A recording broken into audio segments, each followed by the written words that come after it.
So I've been thinking about starting a food business from home, specifically a bakery. There are two equal parts to this idea. Let's start with the baking side. I still kind of sort of have no clue how to bake very well. I'm in that hit or miss stage right now.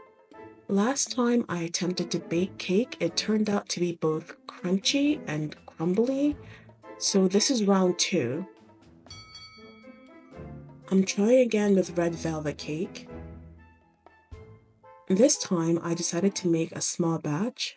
I read the instructions and I adjusted the ingredients by half. I also replaced the oil with Greek yogurt because I don't want to use oil. But until my baking skills improve, I don't want to increase my grocery budget, and quality butter is kind of expensive. The second part is the technical side, the paperwork. I'd need to check my state's cottage food laws. That tells me what I'm legally allowed to bake and sell from home, usually things like cookies, breads, or jam.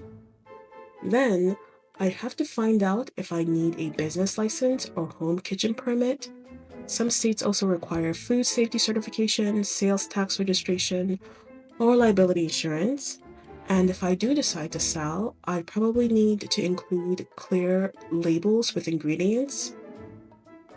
All this is really important, but I think I need to put a pause on all that until I actually learn how to bake well. So my strategy is to practice, learn from my mistakes, research, and practice some more.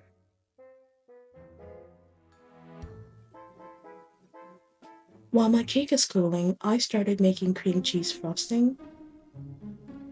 That's when I realized I really need to start buying powdered sugar, and also I need to be way more careful when pouring vanilla.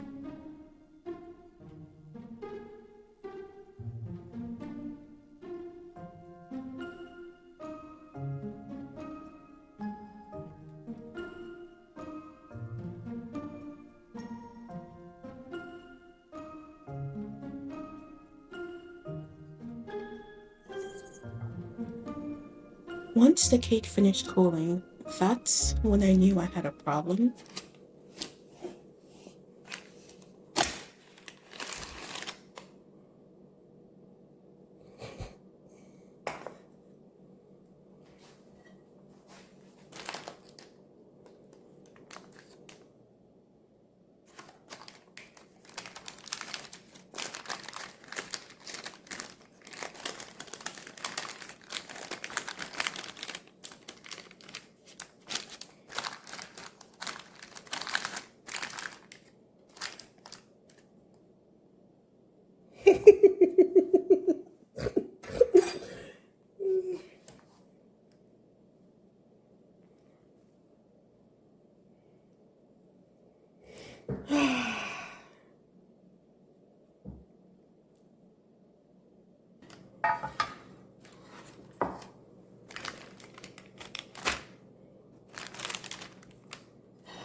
I put the cake back in the oven for I think 15 to 18 minutes, and then I let it cool for a second time.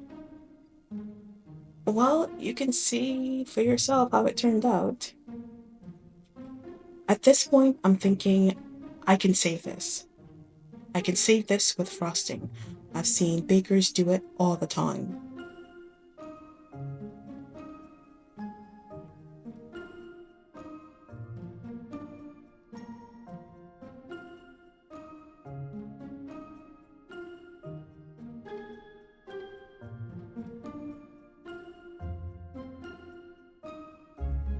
Okay, it's time for uh tasting the cake.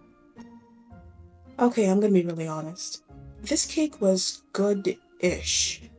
Moist texture if you just ignore the crunchy edges. So I did slightly improve from the last time I baked box cake. Last time my cake was both crunchy and crumbly. This time it was crunchy and slightly moist. So that's progress. Alright, I'm not giving up. Thank you for watching. Join me next time because I think I'm going to try to make donuts for the first time. Maybe I have a hidden talent for that. Have a lovely day or night. And do all the YouTube things, like and subscribe.